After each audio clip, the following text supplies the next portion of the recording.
출애굽기 24장 1절에서 8절까지 저와 여러분이 한 절씩 번갈아 가면서 읽도록 하겠습니다. 제가 먼저 1절을 읽겠습니다. 또 모세에게 이르시되 너는 아론과 나답과 아비후와 이스라엘 장로 70명과 함께 여호와께로 올라와 멀리서 경배하고 여호와께 가까이 나아오고 그들은 가까이 나오지 말며 백성은 너와 함께 올라오지 말지니라. 모세가 와서 여호와의 모든 말씀과 그의 모든 율례를 백성에게 전하매 그들이 한 소리로 응답하여 이르되 여호와께서 말씀하신 모든 것을 우리가 준행하리이다.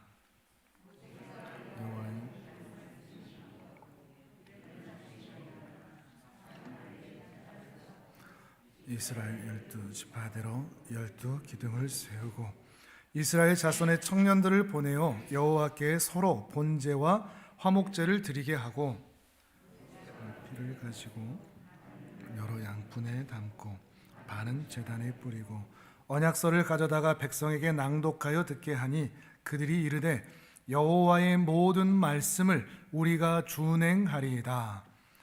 모세가 그 피를 가지고 백성에게 뿌리며 이르되 이는 여호와께서 이 모든 말씀에 대하여 너희와 세우신 언약의 피니라. 아멘. 우리가 지금까지 살펴봤듯이 하나님께서 이스라엘 백성들을 애굽에서 구원하여 인도하여 내셨습니다. 그리고 이제 광야를 지나고 또 시내산을 지나고 이제 가나안 땅으로 들어가야 하는 여정을 준비하고 있습니다. 다만 이렇게 애굽에서 가나안 땅으로의 단순 이주, 주민등록 등록지, 주소지만 바뀌는 그 정도가 아니라 이제 이들의 이주를 통해서 이들의 정체성, 신분, 부르심, 사명, 소명 이 모든 것들이 달라질 수밖에 없기 때문에 이들에게 율법을 주셔야만 했습니다. 아무 이유 없이 율법을 준 게 아니라 이 이주와 관련되어서 이들의 정체성, 바뀔 정체성, 애굽 사람과 같지 않고 그리고 앞으로 살 가나안 땅 사람들과 다를 수밖에 없는 이들의 정체성이 무엇이고 이들이 저들과 무엇이 다르며 어떻게 달라야 하며 왜 다를 수밖에 없는지를 바로 이 율법을 통해서 보이신 것입니다. 그래서 시내산에서 잠시 멈춰서야 했던 것이죠. 우리는 율법 그러면 복음과 대비가 되는, 그래서 매우 부정적인, 십계명도 우린 필요가 없는 그런 것처럼 좀 많이 배워왔는데 전혀 그렇지 않습니다. 우리는 죄로 인하여 이 율법을 다 지킬 실력이 없을 뿐이지 로마서 7장에서 얘기하는 것처럼 율법은 선한 것입니다. 거룩한 것입니다. 그래서 우리가 누구인지를 알게 합니다. 우리가 어떻게 살아야 되는지, 우리가 세상과 무엇이 다른지, 왜 다를 수밖에 없는지를 바로 이 율법을 통해서 알려주셨고 산상수훈을 통해서도 그렇지만 그 율법의 완성이 무엇인지 예수님께서는 그것을 정점에 율법과 선지자의 온 강령으로 찍어 놓으신 것이죠. 그만큼 이 율법은 우리가 누구인지를 알려주는 중요한 것이라는 겁니다. 그것을 20장에서는 십계명으로 대표되는 도덕법을 통해서 또 앞서 21장에서 23장까지에서는 사회법을 통해서 이스라엘 백성들이 저 가나안 땅에서도 어떻게 공의와 정의를 실행하며 자비와 긍휼을 베풀어야 하는지를 명령을 통해서 주셨습니다.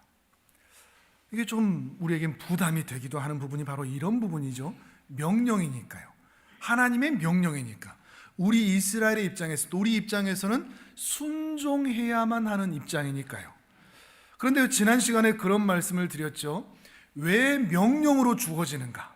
왜 명령으로 주어지는가? 이것은 이스라엘이 부르심을 받은 이스라엘의 사명과 부르심이 갖는 또 그 믿음이 갖는 정당성이 바로 이 순종의 모습을 통해서 확인이 되기 때문입니다. 지난 시간에 그런 말씀을 드렸죠. 이것이 명령이지만 함께 또 무엇이 주어진다고요? 약속으로 주어진다고요. 거기에서 우리가 힌트를 얻는 것입니다. 반드시 이렇게 살아라, 그래야만 가나안 땅에 데리고 들어간다, 이런 명령도 분명히 있는데, 또 우리가 지난 시간에 본 것처럼 내가 하나님의 사자를 앞서 저 가나안 땅, 젖과 꿀이 흐르는 땅으로 보내서 너희를 반드시 그 가나안 땅으로 이르도록 하겠다, 도착하도록 하겠다, 그러니 순종해라, 이런 말씀이 함께 있기 때문입니다. 명령과 약속이 공존하는, 희한한 거거든요. 명령을 분명히 하셔놓고도 내가 너희를 반드시 데리고 들어가겠다, 약속이 함께 공존한다는 것은 모순처럼 들린다는 말이죠. 이게 왜 그런가 하면, 이 하나님의 율법이, 하나님의 명령이 하나님의 약속에 근거한 것이기 때문에 가능한 이야기가 됩니다. 하나님께서 약속하셨고 지금까지 실행해 오신 것처럼 앞으로도 실행하실 것을 믿고, 하나님께서 명령하셨고 우리는 순종을 약속하도록, 또 순종하도록 요구받고 있다는 것입니다. 그런데 우리는 다만 율법적인 순종은 아니어야 한다고 그랬죠. 명령이니까 어쩔 수 없이 순종하는 율법적 순종이 아니라, 하나님께서 약속하셔서 반드시 지금까지처럼 실행하실 줄을 믿고 약속에 근거하여 순종하는 복음적 순종이어야 한다는 것입니다. 이 복음적인 순종, 그 하나님의 은혜가 너무나 감사해서 지금까지 이루셨으니 앞으로도 이루실 줄을 믿고 하나님을 신뢰하여 순종하는 그 삶의 모습을 통해서 바로 그 사람의 그 복음의, 또 그 믿음의 정당성이 확보되는 것입니다. 그 인간이, 그 사람이 하나님의 약속 안에 있는 것이 증명된다는 것이죠. 이것이 이제 지난 시간까지의 이야기입니다. 그리고 오늘 본문에서는 무엇이 이루어지는가 하면, 하나님과 이스라엘 백성들 사이에 언약 체결이 이루어집니다. 언약식이라고 하죠. 그래서 이것을 신의 산 언약이라고 부릅니다. 말로만 하고 명령으로만 하고 약속으로만 하고 끝나는 것이 아니라 언약식을 한 것입니다. 어떻게 하죠? 오늘 본문에 보니까 한편에는 12지파를 상징하는 12기둥을 세웁니다. 그리고 또 한편에는 하나님의 임재를 상징하는 제단을 쌓습니다. 그리고 청년들을 통해서 소를 잡아서 번제와 화목제를 드리게 하고, 제사장들이 그 제물의 피를 받아서 모세가 한 절반은 제단에 붓고 또 절반은 이스라엘을 향하게 해서 하나님과 이스라엘 사이에 피의 언약으로 묶여지는 것을 확인하는 언약식을 하고 있다는 것이죠. 이 언약식을 통해서 하나님께서는 이스라엘 백성들에게 하신 그 약속들을 신실하게 내가 다 지키겠다라고 스스로 엄중히 서약하시는 것이 되며, 이스라엘 백성들도 이 하나님의 약속에 대하여 이루실 줄을 믿고 순종하며 살겠습니다 라고 하는 그 약속의 장면이 바로 오늘 말씀의 내용이 된다는 것입니다. 이 언약식에 좀 몇 가지 특별한 점들이 있는데, 하나는 지금까지는 개인과 개인이었거든요. 개인과 하나님께서 이 언약을 맺으셨거든요. 노아와 언약을 맺으시듯이 또 아브라함과 또 이삭과 야곱과 이렇게 언약을 맺으셨는데, 이제는 한 나라와 언약식을 맺으신다는 것입니다. 더 독특한 점이 무엇인가 하면, 하나님과 한 나라가 이스라엘이 당신의 백성인 것을 확인하며 언약을 맺으시는데, 이 나라와 언약을 맺으시면서도 매우 한 개인과 언약을 맺으시는 것처럼 인격적이라고 하는 것이 있습니다. 인격적이라는 것은 어떤 의미인가 하면, 하나님과 피조물의 차이이기 때문에 형격한 차이가 있죠. 언약식을 맺는다 그러면 적어도 그 당시의 모습으로 본다고 하면 강대국과 약소국의 이런 언약 맺음이 될 수밖에 없습니다. 강대국과 약소국이라고 한다면 군림하거나, 하나님의 입장에서 보면 마땅히 그렇게 하셔도 되지 않습니까? 군림하고 지배하고 요구하고 강압하고 사법적이고 지키지 못하면 벌을 내리시는 그런 언약식이 될 수도 있음에도 불구하고 하나님 자신을 매우 낮추셔서 평등하게 보이는 겁니다. 강대국과 약소국에 또는 신과 피조물이라는 그런 위치가 보이지 않습니다. 지배적이지 않습니다. 군림하지 않습니다. 매우 인격적으로 이스라엘을 한 인격으로, 한 대상으로 존중하시면서 이 언약을 맺고 있다. 이것이 이 언약식의 매우 독특한 특별한 점이라는 것이죠.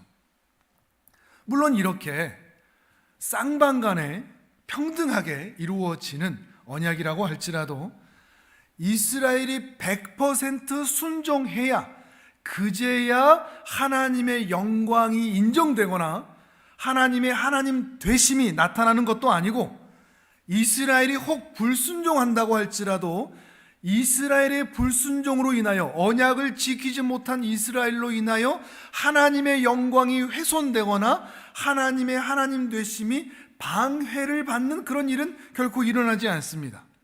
그런데도 더 이 언약에 대해서 감동이 되고 놀라운 점이 있다는 것은 무엇인가 하면, 이 언약 이후에 결과적으로 이스라엘은 당장 실패합니다. 우리가 흔히 하는 말들로 곧장 이스라엘 백성들은 금송아지부터 만들고 있죠. 그러함에도 불구하고 하나님은 이 언약을 파기하지 않는다는 데 놀라움이 있습니다. 역사적으로 계속 이 이스라엘은 이 언약을 파기합니다. 결혼해놓고 바람피는 것처럼, 약속해놓고 또 그 약속을 지키지 않는 그 사람들처럼 이스라엘은 계속해서 그 언약을 어기고 또 어김에도 불구하고 하나님은 그 언약을 단 한 번도 파기하지 않으신다는 것에 이 시내산 언약의 놀라움이 있습니다. 여기에서 그 하나님의 위대하심이 발견됩니다. 천지를 창조하시고 세상을, 온 우주를 정말 아름답고 멋지게 만드셨다. 이것에 하나님의 위대하심이 발견되는 것 이상에 그 약속하시고 그 상대가 끊임없이 파기함에도 불구하고 당신은 그 약속을 파기하지 않으시고 그 대상자들을 버리지 아니하시고 멸망시키지 아니하시고 계속해서 그 약속을 신실하게 지켜가시는 것에 하나님의 아름다우심이 발견됩니다. 하나님의 그 탁월하심이 발견되는 겁니다. 신실하시고 은혜로우시며 노하기를 더디하시는 그 하나님의 사랑이 바로 여기에서 발견된다는 것입니다. 이것을 발견했던 우리 믿음의 선배들은 끊임없이 그래서 하나님은 영원히 신실하시다 라고 찬양했던 것이 바로 여기에서 기인하여 나타나는 찬양이라고 할 수 있다는 것이죠. 우리 사람들은 그렇지 않습니까? 약속해놓고도 지키지 않으면 저 같아도 그럽니다. 얼마나 화를 내는지. 제가 조금 더 높은 위치에 있으면 불합리한 처우로 너 앞으로 이렇게 하면 이렇게 할 거야 라고 협박하면서, 부모와 자식이면 호적 파버려, 이런 말들을 하면서 우리는 약속을 지키지 않는 것에 대해서 얼마나 그 마음에 분노가 가득 찹니까? 그럼에도 하나님은 전혀 그러시지 않는다는 것입니다. 하나님은 영원히 하나님다우십니다. 끝까지 언약에 신실하십니다. 이 하나님을 알아가면 알아갈수록 마음의 감동이 끊이지가 않는 거죠. 이 하나님을 알아가고 경험하면 경험할수록 마음의 무릎이 그제서야 꿇어지는 겁니다. 언제 하나님께 감동하느냐? 이 약속에 신실하신 하나님이 내 인생에도 동일하게 그렇게 해오시는 것을 확인할 때 그제서야 마음의 고개가 숙여지고 마음의 무릎이 꿇어진다는 것입니다. 하나님이 이렇게 이스라엘에게 인격적으로 대우하시고 존중하신다면 이스라엘은 하나님께 어떻게 반응해야 할까요? 그저 율법 순종해야 되니까, 계명 준수해야 되니까, 그렇게 해야 되니까 예배해야 되고 헌금해야 되고 봉사해야 되고 해야 천국 가고 안 하면 지옥 가고 해야 복 받고 해야 상 받고 안 하면 벌 받으니까 억지로 순종하고 억지로라도 예배의 자리를 지키는 것이 아니어야 합니다. 그 은혜와 사랑을 경험하고 감격한다면 우리도 똑같이 인격적으로 하나님께 반응할 수 있어야 한다는 것이죠. 그렇지 않습니까? 그게 하나님께 대한 바른 태도가 아니겠습니까? 기독교 신앙을 대표하는 무수한 단어들을 떠올려 보십시오. 전부 다 인격적입니다. 하나님께서 우리에 대하여 사법적인 권위를 내세우시거나 기계적이거나 계산적이거나 이렇게 해야 이렇게 한다 라고 하시지 않습니다. 강요, 굴복, 강압, 요구 이러지 않으십니다. 항상 인격적입니다. 예를 들어서 사랑, 은혜, 믿어주심 이런 것들이 대표적인 단어가 아니겠습니까? 먼저 사랑, 하나님은 우리를 사랑하십니다. 너무나 잘 아는 단어죠. 그런데 문제는 우리가 사랑스럽지 않다는 것에 있습니다. 우리는 사랑스러운 존재라고 생각하나 봅니다. 그 사랑을 받을 자격이 있다고 생각하나 봅니다. 나를 위해서 주님께서 십자가에 오르신 것이 당연하다고 우리는 생각하고 있는지도 모르겠습니다. 그러나 당연하지 않습니다. 우리는 사랑받을 만하지 않습니다. 그럼에도 하나님은 인격적으로 사랑을 베풀어 주시는 거죠. 자, 로마서 말씀을 함께 보겠습니다. 오늘 화면을 통해서, 오늘은 김순욱 집사님이 오셨기 때문에, 그리고 우리 승철 형제와 지훈 자매가 오셨기 때문에 특별히 오늘 모든 말씀은 화면으로 보여드리도록 하겠습니다. 자, 로마서 말씀을 한번 보시죠. 어떤 때라고 그러죠? 우리가 아직 연약할 때 그리스도께서 이 경건하지 않은 자를 위하여 죽으셨다. 우리가 강할 때 죽어주신 것이 아니라 연약함에도 불구하고 8절을 보시면 우리가 아직 죄인일 때, 정신 차리지 못했을 때, 우상을 쫓아가고 하나님의 말씀대로 살지 아니함에도 불구하고 그리스도께서 우리를 위하여 죽으심으로 무엇을 확정하셨다? 하나님께서 우리에 대한 자기의 사랑을 확증하셨다. 언제? 우리가 죄인일 때. 10절을 같이 한번 읽어보시죠. 시작. 곧 우리가 원수 되었을 때 그의 아들의 죽으심으로 말미암아 하나님과 화목하게 되었은즉 화목하게 된 자로서는 더욱 그의 살아나심으로 말미암아 구원을 받을 것이니라. 아멘. 언제? 우리가 원수 되었을 때. 참 기이한 사랑이죠. 사람은 끊임없이 이 언약을 파기하는데도, 잊어버리는데도, 지킬 의지가 없는데도 불구하고, 그래서 죄인의 자리에 앉아있고 오만한 자리, 교만한 자의 자리에 앉아있음에도 불구하고, 그 원수의 자리에 있음에도 불구하고 하나님은 그 아들을 죽이심을 통해서 자기의 사랑을 확증하시는 것입니다. 이 언약에 홀로 신실하신 것이죠. 이유를 모르겠습니다. 이유를 아시는 분 계십니까? 하나님 왜 우리를 이렇게 사랑하세요? 왜 우리를 위해서 죽어주셨어요? 우리에게 왜 천국을 허락해 주세요? 답이 없으십니다. 이유를 모르겠습니다. 여러분께 설명할 수 있는 길이 없습니다. 다만 그러함에도 불구하고 오늘 내가 하나님께 사랑받고 있다는 오늘의 현실만 알 뿐입니다. 난 사랑받고 있구나, 이 모양인데도 이 현실만 알 뿐이지 이 사랑의 근거가 무엇이고 시작이 무엇이고 이유가 무엇인지 알 수 있는 길이 없습니다. 근데 다만 우리가 살면서 이런 경험들은 조금씩 해보는 것 같습니다. 예전에 어떤 다큐멘터리 하나를 보는데 좀 바보 온달 같은, 이런 외모로 평가를 하면 안 되지만 키도 크고 뭐 덩치도 이러고 야수가 아니라 진짜 바보 같은 뭐 이런 남편이 있는데, 그 아내는 하여튼 이런 예를 드는 거 용서하십시오. 정말 미스 코리아처럼 너무 예쁜 겁니다. 이런 생각이 드는 거죠.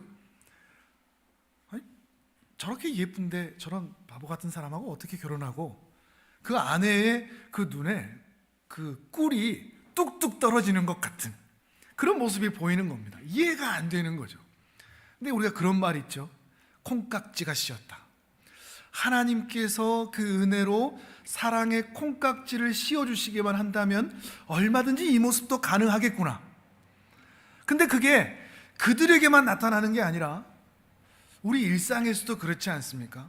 부부간에도 그렇지 않습니까? 저 사람과 저 사람이 어떻게 저렇게 사랑하고 어떻게 저렇게 존중하지?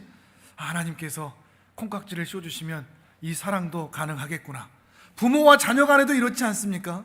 자식이 참 못난 짓을 보여도 고슴도치도 자기 고슴도치는 사랑스럽다고 얘기하듯이 그냥 그렇게 사랑스러운, 사랑하는, 그렇게 사랑하는 것에 이유가 없죠. 내가 사랑한다는데, 부부간이든 부모와 자녀 간이든 그럼에도 내가 믿겠다는데, 그럼에도 내가 사랑하겠다는데, 그 사람의 취향일 수도 있고요, 성향일 수도 있겠죠. 하나님도 그렇지 않을까 싶습니다. 하나님의 취향이죠. 저 못난 인간들 사랑해 주시는 하나님의 성향이죠. 하나님의 성품이겠죠. 그럼에도 사랑해 주시는 하나님, 저희를 왜 이렇게 사랑하세요? 라는 그 질문에 대해서 몰라, 내 성품이 너희를 그렇게 사랑하는 걸 내가 어떻게 알겠니? 내 성정이 끝까지 너희를 향해서 이 사랑의 팔이 굽혀지지 않는 걸, 이게 하나님의 반응이 아닐까 싶습니다. 인격적이시죠. 이 모양임에도 불구하고 끝까지 사랑하시는 은혜라는 것도 그런 것 같습니다. 몇 주 전에 수요기도에서 그런 말씀 드렸죠. 은혜와 긍휼에 대해서 하나님께서 은혜를 베풀어 주신다는 것, 우리는 당연하게 여깁니다. 이건 역시도 사랑을 그렇게 여기듯이 하나님께서 은혜를 베풀어 주신다는 것은 자격 없는 자에게 호의를 베풀어 주시는 하나님의 선물입니다. 근데 이 전제를 빼버립니다. 자격 없는 자에게. 우리는 당연히 하나님께 은혜 받는 게 당연하다고 여기는 것 같습니다. 기도하면 하나님 주시겠지, 이게 당연하게 여기는 거죠. 기도해, 그럼 하나님 주셔, 당연하게 여깁니까? 1000번째 기도를 하고 새벽 기도를 하고 철야 기도를 하면 하나님이 주시는 게 당연하다고 여깁니까? 내가 열심히 하고 노력하고 최선을 다하면 하나님이 내게 응답해 주시는 게 당연하다고 여깁니까? 아닙니다. 은혜는 그런 것이 아닙니다. 자격 없는 자에게 주시는 겁니다. 긍휼은 마땅히 심판받아야 할, 형벌받아야 할 자들에게 심판을 베풀지 않는 것이 긍휼이라고 했습니다. 이 긍휼을 받는 것만 해도 어마어마한 은혜인데, 우리에게 지옥의 형벌, 그 심판을 주시지 않고 긍휼을 베풀어 주신 것만 해도 더 이상의 어떤 은혜와 선물이 필요 없을 정도로 충분한데, 이런 자격 없는 자에게, 마땅히 받을 자격이 없는 자에게 끊임없이 사랑과 호의와 선물을 베풀어 주시는 것, 이것이 호의라고 했습니다. 그러니 하나님은 인격적이십니다. 뿐만이 아닙니다. 믿어주신다는 것도 그렇습니다. 우리를 믿어주신다는 것, 사랑받을 만하냐, 은혜 받을 만하냐, 하나님이 나를 믿을 만하냐, 이것에 우리는 대답할 수 있는 내용이 없습니다. 대답할 수가 없습니다. 하나님이 또한 전지전능한 신이시기 때문에 우리가 사랑스럽지도 않고 자격도 없고 믿을 만하지도 않으면 포기하셔도 됩니다. 버리셔도 됩니다. 당장 심판의 구덩이 위로 쳐넣으셔도 아무도 그것에 대해서 대꾸할 수 있는 자격이 우리들에게는 없습니다. 그런데 하나님은 또 믿어주십니다. 또 기회를 주십니다. 또 기다려주십니다. 그래서 인격적이라 하는 겁니다. 심판이 그렇습니다. 심판 그럼 우리 무섭죠? 하나님 맞아.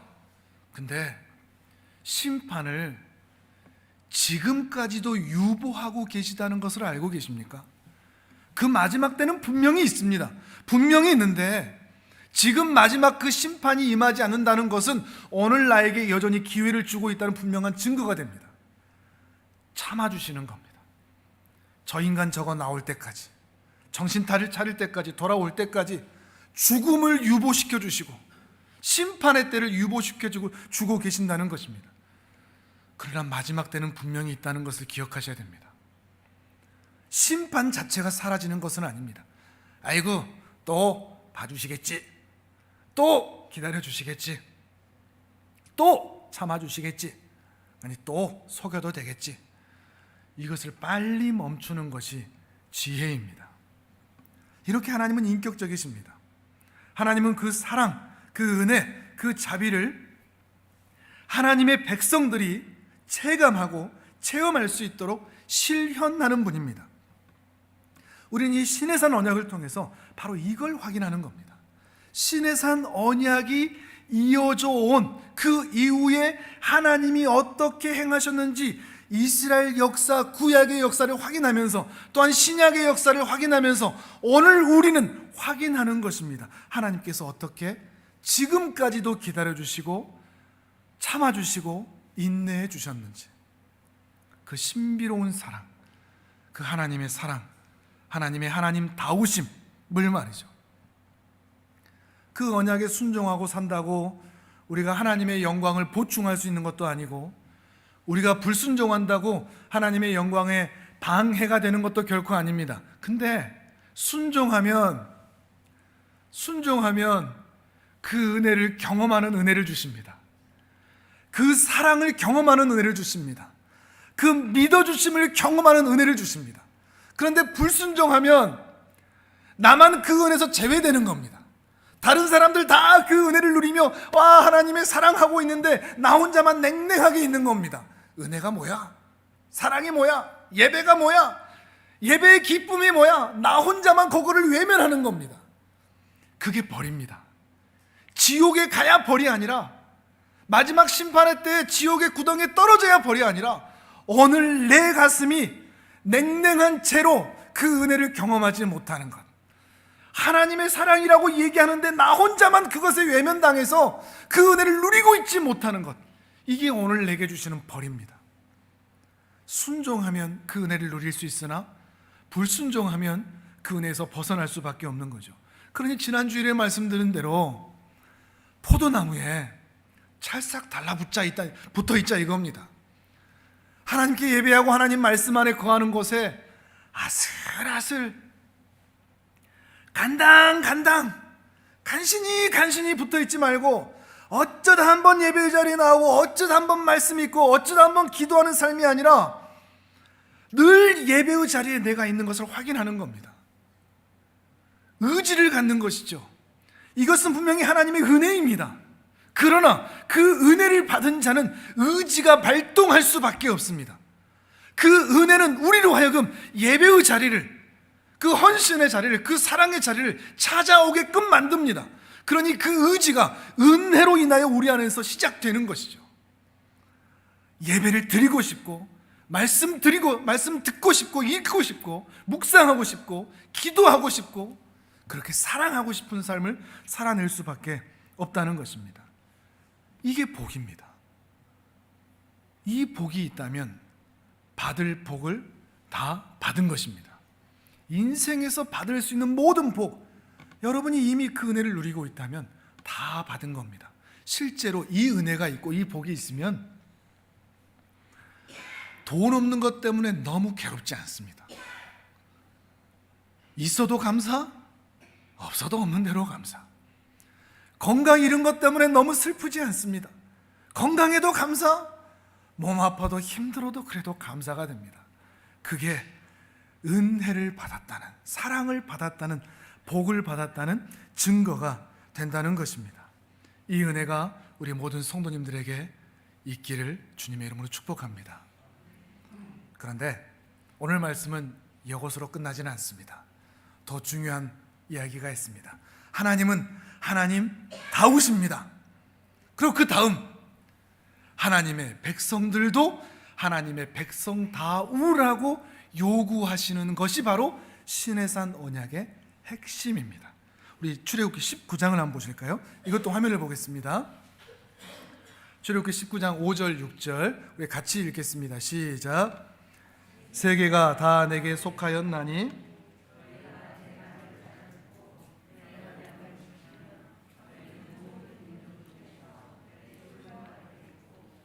너희가 내게 대하여 제사장 나라가 되며 거룩한 백성이 되리라.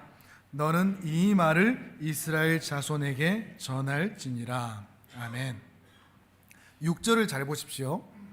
너희는 내게 대하여 제사장 나라가 되라 그럽니다. 거룩한 백성이 되라 그럽니다. 이 말은 어떤 얘기인가 하면, 이 시내산 언약은 이제부터 너희는 내 백성이다, 이 정도가 아닙니다. 왜냐하면 이미 이스라엘은 하나님의 백성이기 때문입니다. 이미 하나님은 이스라엘의 하나님이기 때문입니다. 이제서야 너희는 내 백성이다라고 하신 것이 아닙니다. 그렇다면 이 본문은 6절에서는 너희는 내 백성이다, 나는 너희의 하나님이다, 이렇게만 끝나야 되겠죠. 근데 그 다음을 얘기하고 있습니다. 너희는 내 백성 정도가 아니라 너희는 세상과 나의 사이에서 제사장 나라로 살아야 된다. 그래서 거룩한 백성이 되어야 한다라고 다음 단계를 얘기하고 있는 겁니다. 뭘까요?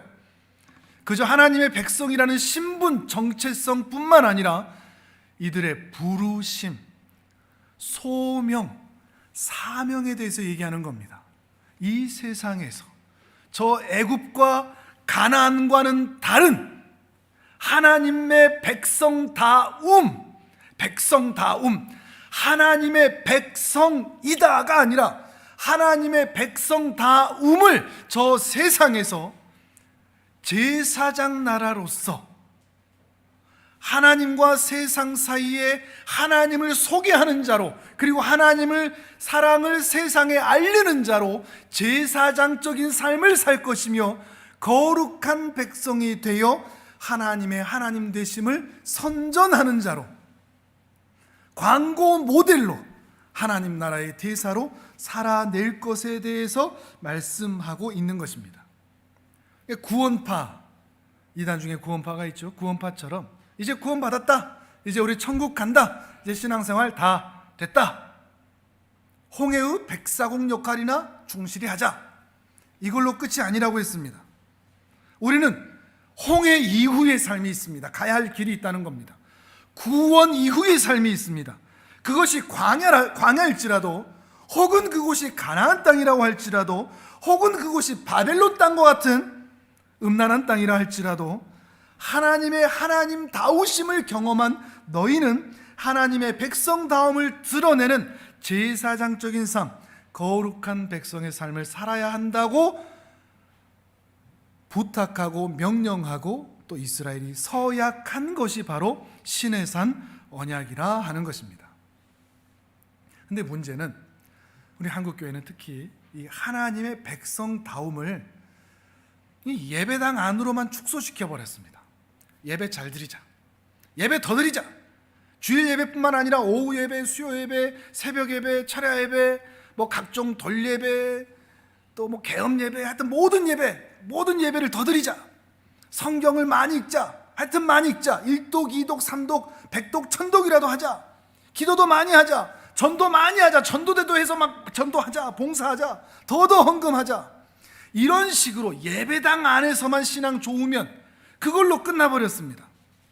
이것도 물론 필요합니다. 그것이 에너지가 되어야 하니까요, 힘이 되어야 하니까요. 근데 여기서 끝나버리면 구원파와 다르지가 않습니다. 홍해의 뱃사공과 다르지가 않다는 말입니다. 훨씬 더 본질적인 영역, 그래서 세상에 나가서 뭔가 하자 이것이 아니라, 교회만 아니라 세상에서도 세계적으로 뭔가 하자 이것이 아니라, 더 본질적인 영역에서 달라져야 함을 우리는 놓쳐버렸다는 겁니다. 그게 뭘까요? 인격적인 하나님의 은혜, 인격적인 하나님의 사랑, 인격적인 하나님의 믿어주심처럼 너희도 그 은혜를 베푸는 자가 되라 입니다. 사랑을 행하는 자가 되라, 믿어주는 자가 되라, 이것입니다. 본질적인 본성적인 변화이죠. 우린 이걸 놓쳐버렸습니다. 그러니까 우리 주변에 교회도 다니고 예수님도 믿고 그러는데 성품이 이상하고 신앙은 정말 좋은 것 같은데 사람은 이상하고 하는 경우가 많은 것이 바로 이걸 놓쳐버렸기 때문입니다. 본성적인 변화, 본질적인 변화를 깊게 여기지 않았기 때문이죠. 그 사랑이 사랑스럽지 않은데, 사랑할 수가 없는데 그래도 사랑할 수 있습니까? 세상 사람들은 사랑스럽지 않으면 사랑하지 않죠. 기독교인들은요, 비난하면 똑같이 비난하면 됩니까? 우리 똑같은 것 같지 않습니까? 그런 면에서 은혜와 호의를 받을 자격이 없는, 예쁜 구석이라고 없는, 잘한 것이라고 눈을 씻고 봐도 찾을 것이 없는 그런 사람들한테 세상 사람들은 냉정하게 대합니다. 네가 한 대로 받는 거야. 네가 그렇게 했으니 나도 그렇게 하는 거야. 기독교인들은 어떨까요? 우리의 삶은 어떻습니까? 똑같지 않습니까? 심지어 믿을 수 없는데, 믿을만 하지 않은데, 약속을 지키지 않는데, 약속을 늘 파기하는데 그래도 믿어줄 수 있을까요? 그래도 기다려줄 수 있을까요? 세상 사람들은 안 믿습니다. 냉정하게 쫓아내죠. 포기하죠. 우리는 어떠해야 될까요? 그 하나님의 은혜, 그 인격적인 사랑, 그 인격적인 믿어주심이 우리 신자에게도 나타나고 있을까요? 우리 교회 공동체 안에도 이것이 있을까 하는 것입니다. 그래서 예수님은 이렇게 말씀하셨던 겁니다. 마태복음 22장입니다. 화면을 보실까요? 내 마음을 다하고 목숨을 다하고 뜻을 다하여 주 너의 하나님을 사랑하라 하셨으니 이것이 크고 첫째 되는 계명이요 둘째도 그와 같으니 내 이웃을 내 자신같이 사랑하라 하셨으니 이 두 계명이 온 율법과 선지자의 강령이니라. 아멘. 이것이 주께서 우리에게 요청하시고 바라신 것입니다. 바로 이것이 또한 신의 산 언약이기도 하고요. 이렇게 살아가는 것이 그저 율법 준수, 계명 순종의 차원에서 사랑해야 되니까, 용서해야 되니까, 그래도 품어줘야 되니까 억지로 하는 게 아니라는 것입니다. 하나님의 백성이 된 자로서, 하나님의 은혜와 사랑과 신뢰를 경험한 자로서 세상 사람들과는 근본적인 다름에서 나타나는 발현이 되어야 됩니다. 세상 사람들과는 근본적인 다름에서 나타나는 실현이 되어야 합니다. 이렇게 사랑해주고 은혜를 품어주는 것도, 은혜로 품어주는 것도 해야 되니까 그렇게 마음에서 나오는 그런 모습들이 아니라 달라진 본성에서 나타난, 바뀌어진 본성 같은 모습에서 나타나는 모습이어야 한다는 것입니다. 에베소서 4장 22절 이하의 말씀 같이 한번 읽어보실까요? 22절에서 24절 또 31절 32절 같이 읽어보겠습니다. 시작. 너희는 유혹의 욕심을 따라 썩어져가는 구습을 따르는 옛 사람을 벗어버리고 오직 너희의 심령이 새롭게 되어 하나님을 따라 의와 진리의 거룩함으로 지으심을 받은 새 사람을 입으라. 너희는 모든 악독과 노함과 분냄과 떠드는 것과 비방하는 것을 모든 악의와 함께 버리고 서로 친절하게 하며 불쌍히 여기며 서로 용서하기를 하나님이 그리스도 안에서 너희를 용서하심과 같이 하라. 아멘. 우리의 새로운 기도 제목이 되면 좋겠습니다. 가장 시급한 기도 제목, 옛사람을 버리는 겁니다. 하나님의 사랑과 은혜와 믿어주심이 없던 내 옛사람을 버리는 겁니다. 그리고 의와 진리의 거룩함으로 지으심을 받은 새 사람을 입는 겁니다. 그리스도 예수로 옷 입는 것입니다. 어떻게 해요? 악독, 노함, 분냄, 떠드는 것, 비방, 모든 악의, 모든 악한 마음 함께 버리고 친절하게 하고 서로를 불쌍하게 여기고 용서하는 것, 바로 이러한 삶이 세상의 소금이고 세상의 빛이 되는 삶이라 하는 것입니다. 근데 우리는 세상의 소금, 세상의 빛 그러면 어마어마하게 생각하는 것 같습니다. 거창하게 TV에 나올 만한 그런 일들을 해야 되는 것이라고 생각하는 것 같습니다. 그렇지는 않은 것 같습니다. 주께서 하신 말씀들을 통해서 볼 때 우리가 살아가는 모든 곳에서, 좁게는 내 가정에서, 일터에서, 직장에서, 학교에서, 사회에서 그렇게 새로운 사람으로 살아가는 것입니다. 하나님은 바로 그 사람을 통해서 일하시거든요. 소돔과 고모라 성읍의 그 심판을 앞두고 하나님께서 아브라함과 대화를 나누십니다. 그러면서 하나님께서 의인 10명만 소돔과 고모라 땅에 있다고 하더라도 내가 심판을 유보하겠다, 그런 말씀을 하십니다. 창세기 18장 말씀 한번 보실까요? 같이 읽겠습니다. 시작. 아브라함이 또 이르되 주는 노하지 마옵소서.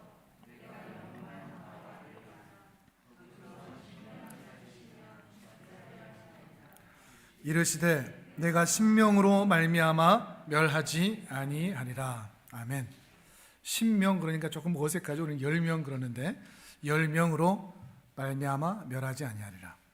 우리 이제 여기서 이 의인을 굉장히 개인적으로만 생각합니다. 그래서 천국 갈 만한 사람 10명, 신앙 좋다고 하는 사람 10명.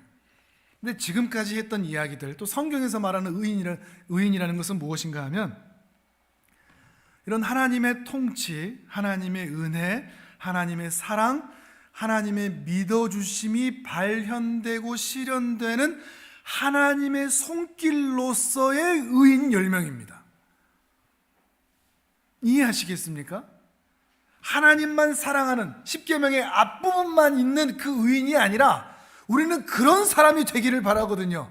그거면 충분하다고 생각하거든요. 그게 아니라 하나님의 사랑과 은혜와 그 신뢰가 발현되고 실현되는 하나님의 손길 같은, 하나님의 품 같은 그 10명, 그 10명이 있으면 거기가 소돔과 고모라든 어느 시대든 어떤 곳이든 바로 그 사람들을 통해서 그곳을 멸하지 않겠다 약속하신 것입니다. 그런데 하나님의 손길로서 수종드는 자가 없다면 거기는 더 이상 존재할 이유가 없게 되는 거죠. 시체 무더기가 되는 것입니다. 무덤이 될 수밖에 없습니다. 여러분이 오늘 그 자리에 있는 이유가 바로 그겁니다.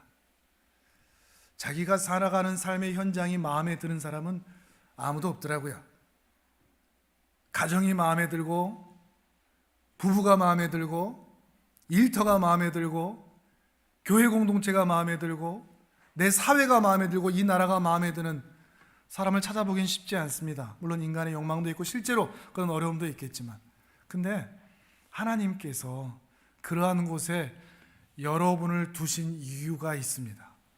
그 남편을 여러분에게 주신 이유, 그 아내를 주신 이유, 그 자식을 준 이유, 그 부모를 주신 이유, 이 현실을 내게 허락하신 이유가 있다는 것입니다. 뭐하라고? 내가 살아가는 바로 그 현실에서 하나님의 은혜와 사랑과 그 믿어주심이 발현되는 하나님의 손길로 살아내라고. 그래서 그 마음에 안 드는 그 사람들을 살려내는 사람으로, 나 때문에 그 인간이 망하지 않고, 나 때문에 그 인간이 소망을 갖고, 나 때문에 그 인간이 더 살아보고자 하는 그 희망을 갖는, 우리 집사님이 기도하신 대로 그 소망과 희망을 갖게 되는, 누구 때문에? 나 때문에. 나로 바로 그 자리를 두신 이유라는 것입니다. 전쟁터에 나가면 그 적군이 나 때문에 예수님을 만날 수 있어야 됩니다. 직장에 가면 직장의 동료가 나 때문에 예수님의 손길을 만날 수 있어야 됩니다. 가정에 가면 나 때문에 예수님의 향기가 드러날 수 있어야 됩니다. 우리는 마치 가루 서말 속에 들어가 그 모든 가루를 부풀게 하는 누룩 같은 존재로 이 세상에 보내진 것입니다. 그래서 거기를 부풀게 하라고, 가난한 그대로 두지 말라고, 황량한 그대로 두지 말라고, 시체 무더기 그대로 두지 말라고, 거기를 살려내라고, 부풀게 하라고. 겨자씨 같은 인생이라고 할지라도 그 겨자씨가 자라 큰 나무가 되어 공중의 새들을 깃들게 하는 것처럼 우리 하늘 품은 교회가 이 자리에 세워진 이유도 그것입니다. 살려내라고. 그저 너희들만 좋고 쿵짝쿵짝 은혜롭다 하는 것으로 끝나지 않고 하나님의 손길이 되고 발길이 되고 품이 되어 적어도 몇 사람이라도 살려내라고 우리를 이곳에 심어 놓으신 것입니다. 물론 잘 사는 사람들이 많은 지역에 들어가는 것도 좋습니다. 잘 사는 사람이 많은 지역에 가려면 우리도 잘 살아야 되겠죠. 그래서 잘 사는 사람들이 많은 지역에 신청자가 많다는 것, 지원자가 많다는 것, 여러분도 아마 그런 지원자 중에 한 명일 것입니다. 잘 사는 사람들, 나도 잘 살게 해주셔서 그 사람들 무리 속에 있게 해달라고, 나도 그들을 전도하겠다고. 여러분이 다들 그런 무리 속으로 들어가는 것도 바라고 언젠가는 그렇게 되겠지만 그거는 그때고 지금은 지금입니다. 지금 힘든 형편, 여정, 환경, 상황, 건강, 거기에서 내가 만나는 사람들에게 빛이 되어주는 것입니다. 소금이 되는 것입니다. 마치 흩어진 가로등들처럼 말이죠. 주일 예배는 이 가로등들이 다 모입니다. 여기서 예배 드립니다. 근데 가로등은 모여 있으면 안 됩니다. 흩어져야죠. 그래서 적어도 자기를 지나가는 사람들에게는 빛을 비춰야죠. 외로워도 황량해도 나 혼자 신앙생활하는 것 같아도 나 혼자 이 빛을 바라고 있는 것 같아도 우리는 가로등처럼 이 예배 이후에 흩어져야 됩니다. 여러분이 힘들어하는 바로 그것으로 가셔서 거기 가서 어마어마한 거 하지 않으셔도 됩니다. 거창한 거 하지 않으셔도 됩니다. 세상을 내가 다 밝히리라, 모든 사람의 필요를 내가 채우리라 하지 않으셔도 됩니다. 적어도 내 밑을 지나가는 그 사람들에게는 내가 빛이 되어야 되겠다. 나를 만나는 그 사람들에게는 내가 소망을 전해줘야 되겠다. 가로등처럼 살아가는 것입니다. 그것이면 충분합니다. 우리가 어느 곳에 있든지 어떤 형편에 있든지 왕과 같은 제사장으로 거룩한 백성으로 하나님이 우리를 부르십니다. 그 자리에서 세상과 다름을 보이시기를 바랍니다. 여러분의 모습이 따뜻하고 포근하고 많이 웃어주고 든든해서 하나님의 손길로, 하나님의 입김으로, 하나님의 품으로 여러분의 만나는 사람들에게 느껴지는 이 추운 겨울 여러분을 통해서 훈훈함이 전해질 수 있는 이 복된 삶, 축복의 통로의 삶을 멋지게 한 주간 동안 사실 수 있기를, 그리고 평생이 되시기를 주님의 이름으로 축복합니다. 아멘. 우리 이제 함께 기도하겠습니다. 하나님,